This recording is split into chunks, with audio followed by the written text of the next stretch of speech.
What is up, fellow procrastinators? I'm FlameCom. Once again, Happy New Year to everyone. I know a lot of the stuff in 2020 is still here with us, but hey, the New Year spirit is high, I should like to hope. It is hard to be positive these times, but yes, anyways. I don't know why I ended off on such a mixed note. Today we'll be talking about this lens, the Canon 100mm macro USM f2.8. Rolls right off the tongue. Yeah, it's just a quick overview of this lens, what I liked about it, some of its features, how I used it, and yeah, it's just overall just more of me gushing over a lens that I have temporarily. I gotta return this lens along with like the 70 to 200mm lens that I covered in my previous video, which you can check out here, and as well as this third lens, the 24 to 70, the standard lens, which I don't believe I will make a video for because that's like the most sort of standard sort of focal length coverage, so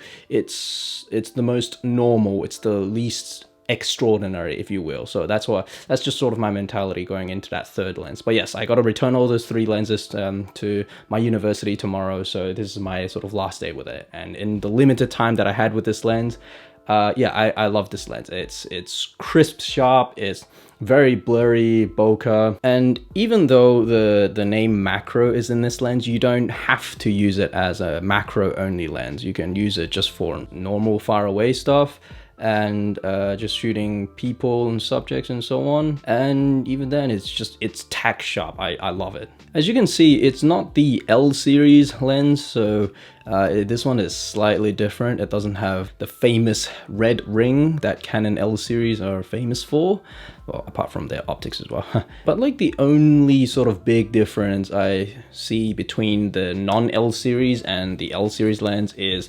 the, let me see, the filter thread is slightly smaller, 58mm, which is pretty much the same filter thread size as the Panasonic 12 to 35. So adapting a ND filter was easy. And also too, this is like small. Oh, I should put this lens back on before I smudge my fingerprints all over the optics. Yes, there's the focus ring. And yeah, really, apart from that, functions the same. It gives you sort of the same 100mm macro shot. I would guess the L series would give me even sharper images than this already does, so that's even more impressive. But like this being so impressive already, yeah, it's nothing to complain about, really. Now, yes, once again, I was involved in a documentary shoot like sometime before Christmas, and so I brought out all those three lenses out there to the remote location, and this lens is not too heavy. It's all right. I still put a lens support on the 15mm rail rods just in case.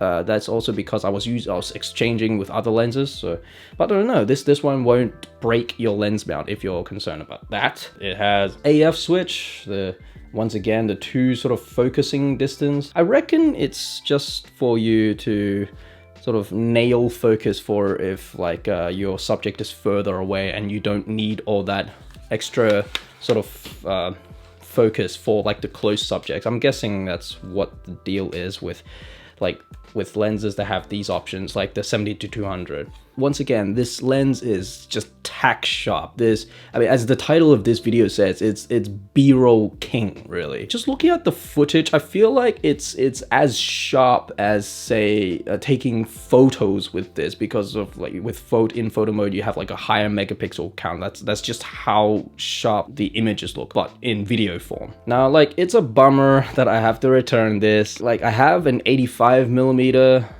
lens. It's the Samyang sort of cine version, but the minimum focus of that is more than a meter away, so you can't get those super macro, super sharp detail shots. Now, do I foresee myself getting this lens for myself with my own money in the future? Like, as fun as this lens is, it will depend on like the kind of content I end up making, like in my professional life and in my sort of YouTube content creator life. Like in the previous video, the 70 to 200 mil lens video, like that beginning B-roll intro was like my favorite sort of B-roll sequence I've made yet, because of all just the tack sharp sort of macro super close-up shots. It's a fun lens to use, but does it have a place sort of in my arsenal and my sort of the body of work that I do? That's I've yet to see, really. So you have to consider sort of the return on investment. And as I said, like it's a fun lens, but is it gonna print money for me? That's just the sort of options that I have to weigh. But either way, I would love to have this in sort of my arsenal. Actually, no, not even this. Like I'm saying like the actual, like the Red Ring L series one. That one is the one that's like, I would guess even sharper than this already is, and it's like has a more standard filter thread size of 67. Yeah, I love it. I love it a lot. This, like, think of this as like the budget version of the L series version. Now, just a tiny disclaimer, when I talk about lenses and all that, I'm thinking from like a videographer's mindsets, but I did take a few pictures with this with a photography mindset, so I'll just have a like brief talk about that. Once again, yes, tack sharp, amazingly detailed. I took a close-up of this button on denim, and holy crap, it's so... yeah, it's so detailed it looks like a 3D image. Now, that being said, the only downside I see is that because it's at 100 mils, your depth of field is so razor thin, because like the longer your focal length is, the more shallow your depth of field is.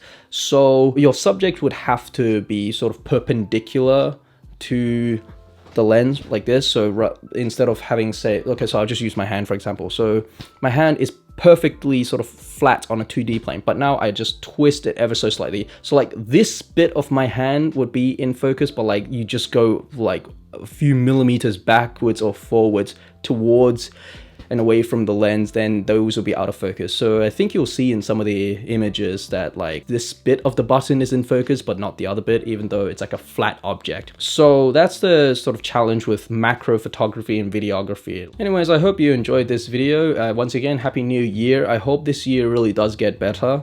This year is also the year of uncertainty for me, because I'm actually gonna graduate this year. Yeah, I know, it's a long journey. And yeah, and then from this point on, there's gonna be just like less sort of rigid structure in my life, so to speak, and I'm gonna have to also just like forge my own path and whatever, but that's it's sort of like a personal endeavor, really.